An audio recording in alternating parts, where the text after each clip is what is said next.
Hi అండి, నమస్తే. Welcome to SMB kitchen. నేను ఈరోజు చేయబోయే రెసిపీ టమాటా సాలన్. దీనికి కావాల్సిన పదార్థాలు చూడండి ఒకసారి. 4 మీడియం సైజు టమాటాస్ కట్ చేసి పెట్టుకున్నాను. సన్నగా కట్ చేసుకోవాలండి. ఒక చిన్న సైజు ఆనియన్ సన్నగా కట్ చేసుకోవాలి. కొద్ది కరివేపాకు, తరిగిన కొత్తిమీర, తగినంత ఉప్పు, ధనియాల పౌడరు, 1 టేబుల్ స్పూను అల్లం వెల్లుల్లి పేస్ట్, కారం, కొద్దిగా టేబుల్ స్పూన్ జీలకర్ర, వలిచిన ఎల్లిపాయలు, పసుపు, తగినంత ఆయిల్. ముందుగా స్టవ్ పైన ఒక కడాయి పెట్టుకోవాలి. స్టవ్ ఆన్ చేసుకోవాలండి. కడాయి హీట్ అయిన తర్వాత ఆయిల్ వేయాలి.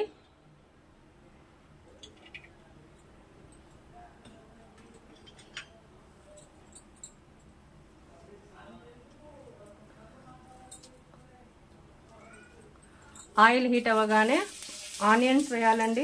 కట్ చేసుకున్న ఆనియన్స్, కరివేపాకు,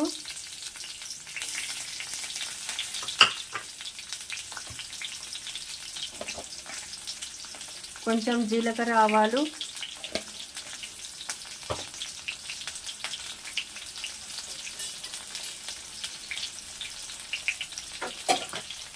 వేసి కలపాలండి.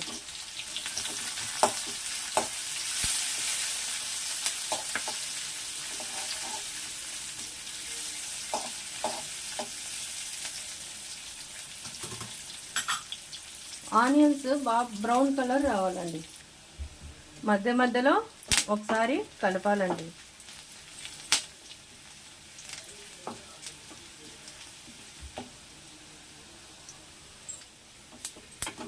ఆనియన్ బ్రౌన్ కలర్ వచ్చిందండి. దీంట్లో అల్లం వెల్లుల్లి పేస్ట్ కలపాలి.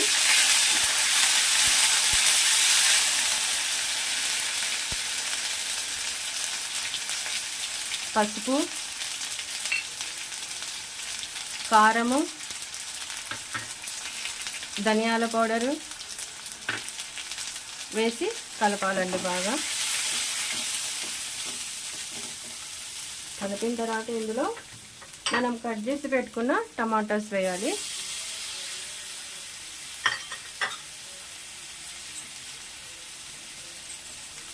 మంట లో ఫ్లేమ్లో పెట్టి కలపాలండి.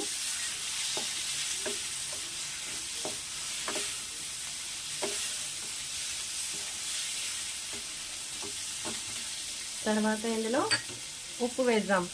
తగినంత ఉప్పు, టేస్ట్కు సరిపడా ఉప్పు వేసుకుందాము. వేసి కలుపుదాము.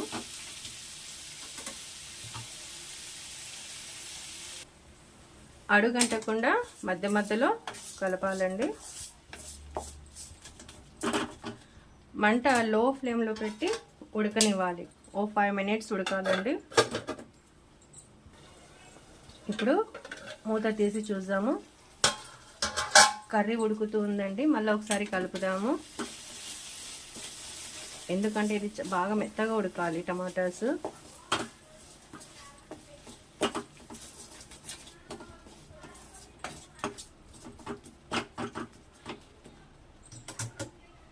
ఇది ఇంకా 3 మినిట్స్ ఉడకాలండి. మూత పెట్టేద్దాము.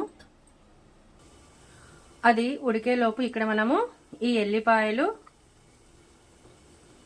తర్వాత జీలకర్ర వేసి దీన్ని పేస్ట్ చేసుకోవాలండి. దంచుదాము పేస్ట్.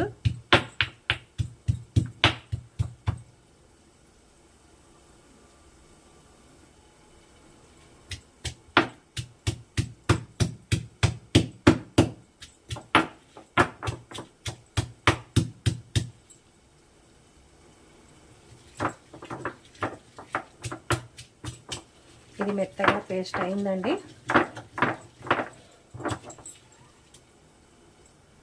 ఇప్పుడు మూత తీసి ఈ పేస్ట్ దీంట్లో కలిపేద్దాము. ఎల్లిపాయలు, జీలకర్ర పేస్ట్ కలిపేయాలండి.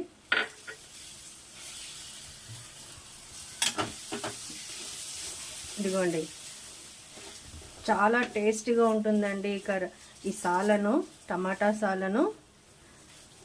ఫ్లేవర్ బాగుంటుంది. జీలకర్ర ఎల్లిపాయలు దంచి వేసాం కదా.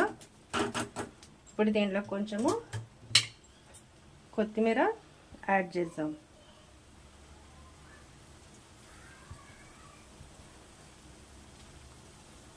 చూడండి, ఘుమఘుమలాడే టమాటా సాలను రెడీ అయిపోయిందండి. ఇప్పుడు స్టవ్ బంద్ చేసేద్దాం. ఇదిగోండి, వేడి వేడి ఘుమఘుమలాడే టమాటా సాలన్ రెడీ అయిపోయిందండి. మీరు కూడా తప్పకుండా ట్రై చేయండి. నా ఛానల్ సబ్స్క్రైబ్ చేసుకోండి, లైక్ చేయండి. Thank you.